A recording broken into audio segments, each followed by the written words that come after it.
Urea నత్రజని వాడితే తెగులు ఎక్కువ వస్తుంది అనేది రైతులు బాగా నానిపోయి కాంప్లెక్స్ అయితే తెగులు రాని. దీన్ని రైతు సోదరులు గుర్తుపెట్టుకోవాల్సిన అవసరం ఉంది. రైతు తన విత్తనం తను వాడుకున్నట్లయితే ఖర్చు తగ్గించుకోవచ్చు. ఈ రోజు మనం చెప్పేది తక్కువ ఖర్చుతో ఎక్కువ పంట పండించండి. పురుగు మందులు, తెగుడు మందులు అవశేషాలు లేనటువంటి విదేశాలకి సప్లై చేసే పంటలు పండించండి. రైతు గిట్టుబాటు అవుతుంది. అంతేగాని పాత పద్ధతులు ఇష్టం వచ్చిన వ్యవసాయం చేస్తే ఈ రోజు గిట్టుబాటు కాని పరిస్థితి. ఎవరు విత్తనం వాడుకున్నట్లయితే తప్పనిసరిగా మనం ఖర్చు తగ్గించుకోవచ్చు. అవి భూమిలో ఉండి ఏరులను పట్టుకొని ఏరుల ద్వారా మొక్కలు చంపేస్తూ ఉంటాయి.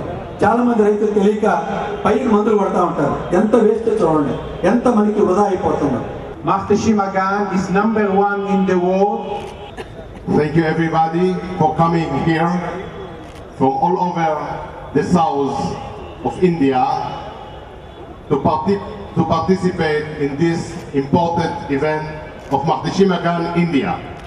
ఒక తెలుగువాడిగా ఈ యొక్క ప్రముఖమైన ఇజ్రాయెల్ కంపెనీని ఇక్కడికి తీసుకొచ్చినందుకు, భారతదేశానికి తీసుకొచ్చినందుకు గర్విస్తూ మమ్మల్ని ఆశీర్వదించడానికి ఇంతమంది వచ్చినందుకు మేము చాలా సంతోషంగా ఉంది. మరియు మనం మొత్తానికి కూడా అపర భగీరథుడు